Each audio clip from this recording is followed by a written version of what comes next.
Fonction exponentielle, exercice 16, page 192. Dans cet exercice 16, qui est d'ailleurs page 193, on nous demande pour chacune des fonctions données de déterminer sa fonction dérivée, ce qui nous permettra d'en déduire le sens de variation de la fonction f. Alors on commence avec la première, la fonction f de x égale à x plus exponentielle x, elle est définie sur R. Alors, on commence par sa dérivée. Donc là, c'est une fonction somme. Donc, il me suffit de dériver chaque terme de la somme. Donc, la dérivée de x, c'est 1. La dérivée d'exponentielle x, c'est exponentielle x. À partir de cette dérivée, il faut que je regarde son signe, ce qui me permettra d'en déduire les variations de la fonction f initiale. Alors, on se rappelle que la fonction exponentielle x est toujours positive. Et donc, ici, on a une expression qui correspond à 1 plus un nombre positif. Donc, elle sera toujours strictement supérieure à 1, donc strictement positive. Elle est strictement positive sur R, cette dérivée, donc ça signifie que f est strictement croissante sur R.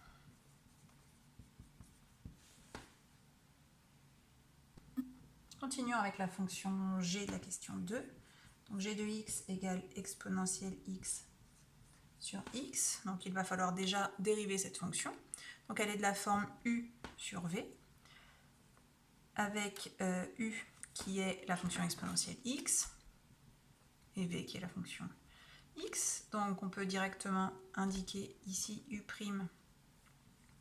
et v' pour nous aider. Donc la dérivée de u, la fonction exponentielle x, c'est exponentielle x, et la dérivée de v, la fonction x, c'est 1. Donc je vous rappelle que la dérivée d'une fonction de la forme u sur v, c'est u'v moins uv' sur v au carré. Donc j'applique cette formule.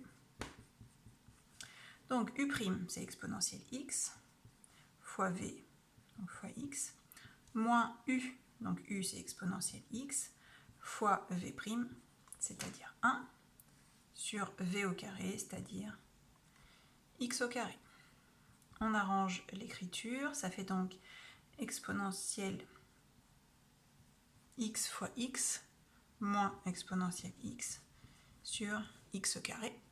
Notre objectif est d'étudier le signe. C'est toujours plus facile d'étudier le signe d'un produit que le signe d'une somme, en tout cas d'une différence.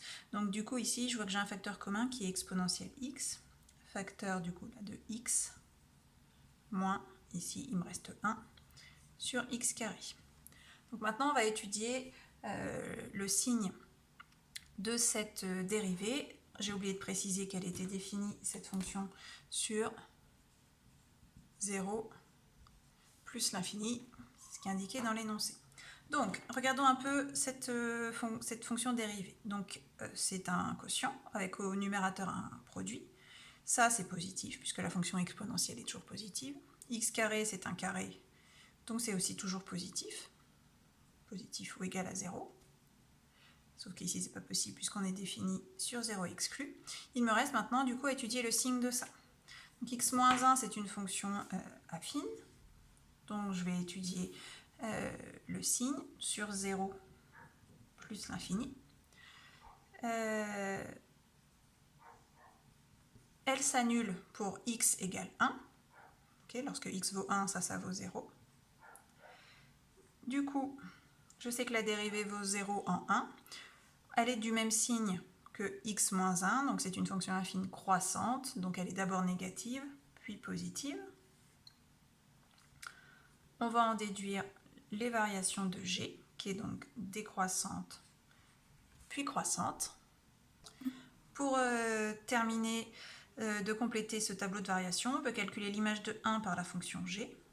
Donc g de 1, c'est égal à exponentielle 1 sur 1, c'est-à-dire exponentielle 1 qui se note aussi e.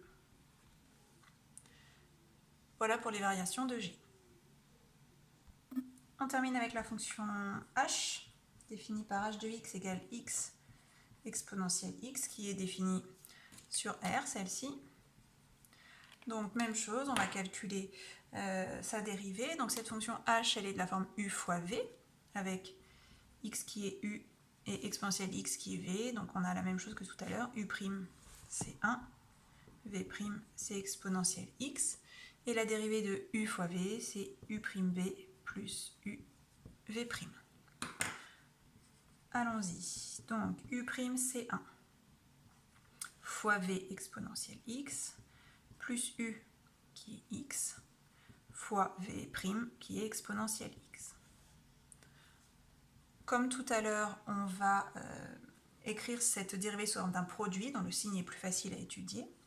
Donc exponentielle x, c'est mon facteur commun, facteur de 1 plus x. Donc mon objectif, c'est d'étudier le signe. Je sais que ça est toujours strictement positif. Il me reste à étudier le signe de cette expression. Donc c'est une fonction affine. Donc qui s'annule pour x égale moins 1. Donc ça, c'est pour h'. Alors, c'est une fonction affine, elle est croissante puisque le coefficient de x est positif, donc elle est d'abord négative, puis positive. Donc la fonction h est d'abord décroissante, puis croissante. On va calculer l'image de moins 1 par la fonction h. Donc ça va faire moins 1 fois exponentielle moins 1.